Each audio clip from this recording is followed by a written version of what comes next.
All right, good afternoon, everyone. It's Tuesday, March 15th, and this is a meeting of joint rules. Today on the docket, we are starting with the closed captioning and live stream recordings. This is one that we had marked to come back to, given some of the challenges that we have been experiencing with it. And so with that, to give us an update on it, I believe is our trust Oh, I think I was gonna, I'm sorry about this, because I was gonna pass it over, I think, to our Director of Legislative Operations. Oh, wonderful. More specific information on our new possibilities. Great. Thank you. Sure. Do you want me to sit up here or down there or back here? Why don't you go sit near Jill, because then they'll actually see you, because if you're near me, they won't see you very well.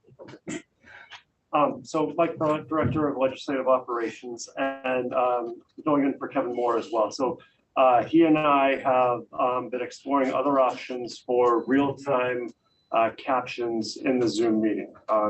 What you see and what we've been using are artificial intelligence captionings, and they're not very accurate. So there are a few options. One is a company that currently has a state contract through T-Mobile, and they do live captioning on demand with a real person typing, and then they put it onto a separate website. We've been using that in the interim when people have made requests for that enhanced, more accurate captioning. He and I have met with some folks from White Coat Captioning, which is a Vermont-based company that does transcription services live. And so we are setting parameters for a contract with them, and it would be on request. And so if somebody needed real-time transcription of a Zoom meeting, we would schedule them. It has to be scheduled 48 to 72 hours in advance. And then they would have a person join the Zoom meeting and do live captioning during the meeting, and it's I think probably 95+% accurate. So after meeting with them and talking about it, Kevin and I would recommend to the committee that we default to not enabling the artificial intelligence Zoom captions all the time, but instead on demand or on request, contract out with this company to do the live transcriptions. Senator Clarkson. What's the cost difference? So the artificial intelligence is free. It's part of Zoom, but it's about 75% accurate. Yep. Yeah, it's pretty bad. Yep.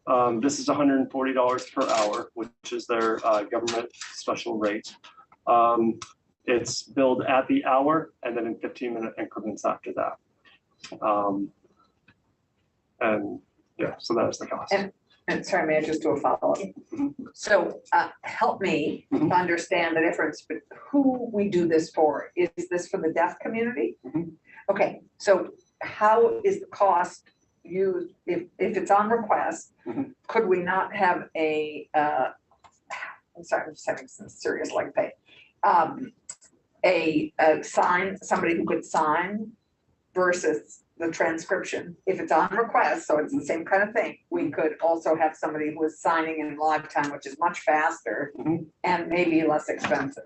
That is possible too. You could do either or both. And I've met with folks from Dale, as well as Laura Siegel, who is the Director of Deaf, Hard of Hearing and Deaf and Blind Services. So some people read American Sign Language and some folks don't and can't read American Sign Language, and vice versa. Some people can read live transcription in English and some folks can't. So some of the requests that we've gotten have been for just ASL or just enhanced captioning. So they can make a choice? Yeah, most times it's for both. So I guess I'd feel okay if we let people make the choice, because one is, I believe, quite a bit less expensive than the other. The sign language, the American Sign Language requests are between $80 and $100 per hour. That's less expensive. Go ahead.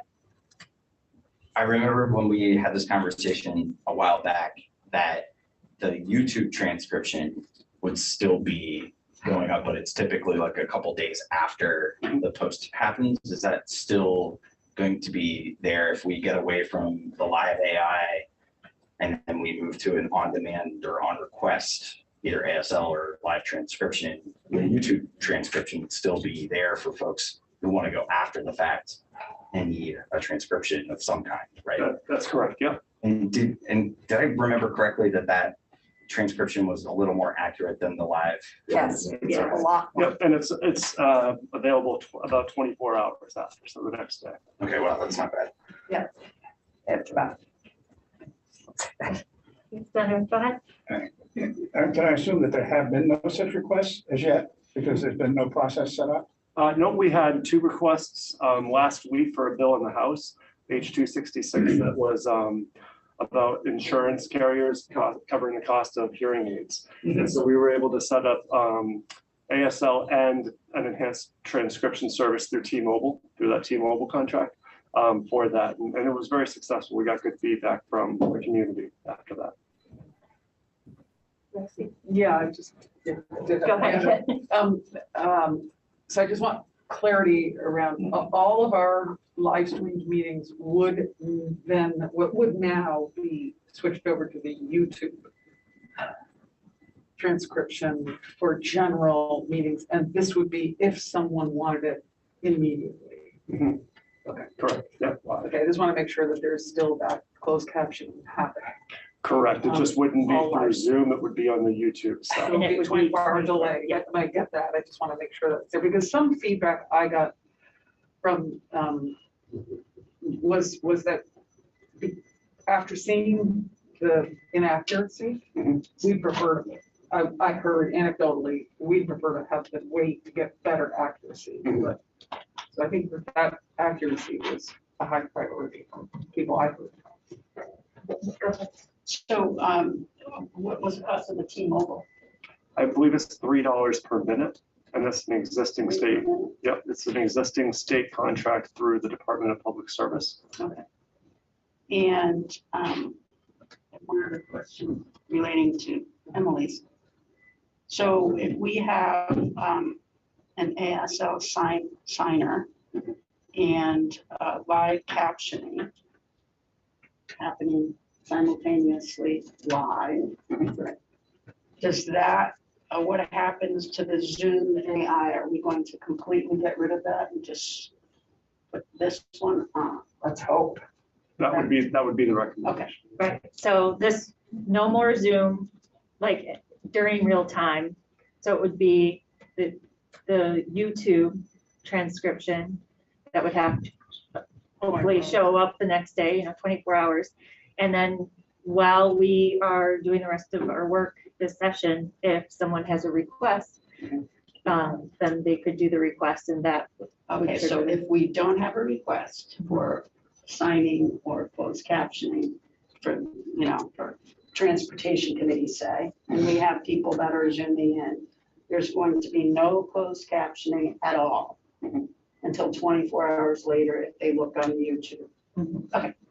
If they enable it on the YouTube when you look at it 24 hours later. Yeah. Okay. Yeah, that was actually, that segues into my question. So the YouTube, the advantage is it's not embedded into the video itself. So we've had this issue of having to go back and actually blur out the inappropriate words that appeared in the live transcription. Would the live transcription, if it was ordered, would that appear as part of the video? So would it be live streamed and embedded into the stream video content? If there was a request for a transcription service in the Zoom meeting, yes, that would be just like this, except instead of Zoom trying to figure out what each word we say is and then typing it in real time, there'll be a person in the Zoom meeting, trained professional person typing it all out. My constituent actually owns White Coat Captioning, so I'm a little familiar with what she does. Norma. Norma Miller, yeah. We spoke with her. So is there also for those who, when there's no request and we know it's going to be 24 hours later on YouTube, is there some notification in a live stream saying that closed captioning will be available 24 hours from now or whatever for anybody who's watching it live? Do we know? I'm not whether- sure if that's explicitly clear. But maybe we could make it clear on the webpage, on the, because that'll be true for all committees. Yeah, for anyone who doesn't, they're used to watching it and seeing inaccurate, well, for sure, but closed captioning, it would be great for us to make sure that people are aware. What about the floor? Yeah. Are we going to do the same thing for floor? So we would have someone, if there's a request for. This would be for everything. Everything, okay.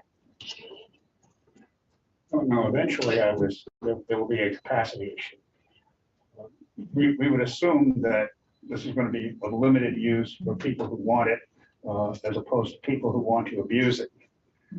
That's just a risk of abuse in which someone requests live captioning of everything, or American Sign Language for everything. It's just something we should anticipate as a potential and then decide how we're going to handle that.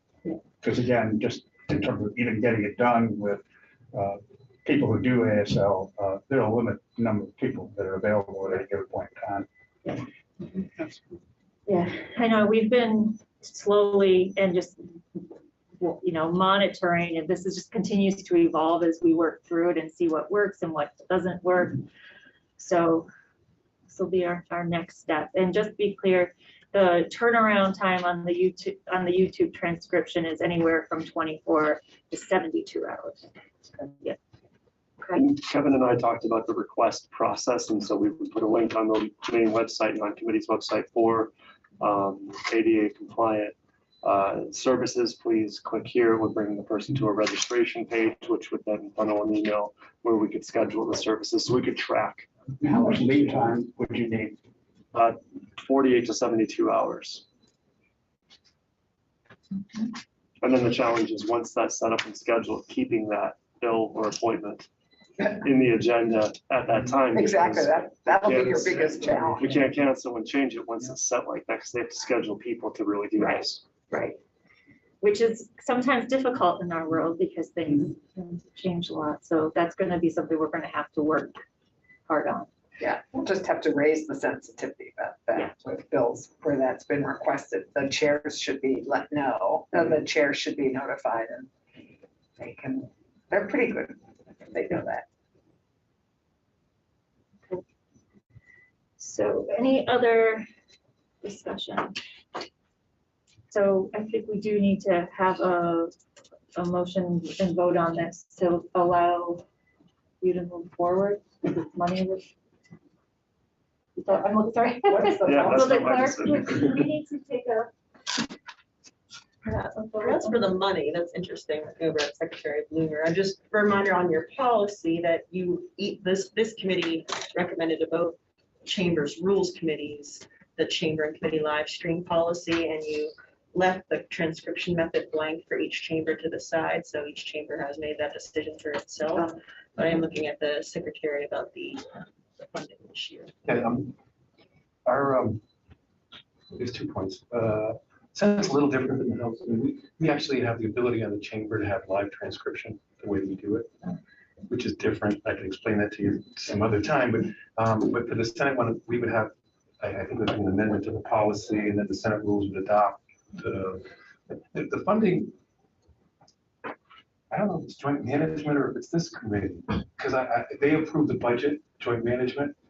But I don't want to speak for Catherine or joint fiscal, but depending on how much it's used, there may be enough funding. It may be that if it suddenly uses Senator Brock fears that you may need to make an allocation for it, but you may be able to wait for that to see how much it's used by just making it available as a policy coming from joint rules. Okay. So we don't necessarily need to have a vote on a motion, but if we have consensus, then we can send it back out to. I'm sorry. I actually think you want to take a motion. You can have a policy, you adopt it, and so you're amending your policy, including a recommendation that you have the closed cap. So I think you should have a motion, but I would defer to the. Senator Clarkson? And we're about to have a joint assembly for the retention of judges. So I assume would make a joint rule about our joint gatherings, So even if they are held in the House. So the Senate rules apply to the joint assemblies. So generally, depending how it's set, is by joint rules. Oh, that's why the lieutenant governor presides. Okay, got it. Okay. Okay. So this would be, what I'd be looking for is a motion to amend our policy to reflect the changes that we just discussed with removing the live closed captioning and to be using these other options. I would move that. Is that good enough? Sure. Okay, great. All right, we have a motion to accept this amendment. Is there any further discussion? All right, seeing none. Now, because we have two members on Zoom for voting, I believe Senator Mazza It's not authorized. is The not. pro tem is authorized. Okay.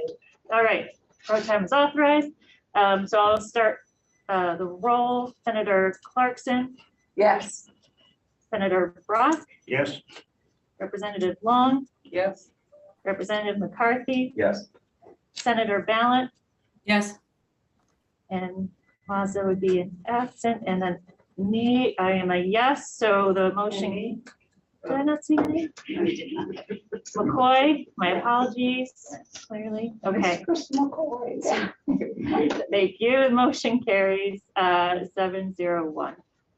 Okay, thank you. And like I said, we'll continue to monitor this, and we do, another place we do have to come back to is around archiving as well. So that will be on the agenda for a future meeting. So next on our agenda is a security update. And because of the sensitivity of this topic, I would need a motion to go into executive session. So before we do that. Yep. Did you want to hear from, I believe everybody got a letter from, you sent a letter to. Oh, yeah, so before we do that, we are, so we also have on the agenda today to talk about State House reopening and some next steps. So what I would ask is that we get another meeting on the books to talk about the reopening, things we need to come back to and to address the letter. And so that would be Might have been like the next, just the time frame. yeah, we can try to get it within like the end of this week, early next week, just because floor is gonna be. And we did get the letter and it's posted too. Okay, So, okay, if I just may, so you're not gonna talk about it today? that's right. Okay. Next And meeting. hopefully I'll see you next meeting. Yep. Thank you. All right, so we are now going to, thank you for doing that. Move into executive session, and if I could have the chief come up for that. You want to take a vote then? So did you Oh. have a motion to move into Yes, executive we session? did have a motion. All those in favor, please say aye. Aye. Opposed, say nay. And we are moving into executive session. So, Madam Chair, Yes? it still looks like we're live.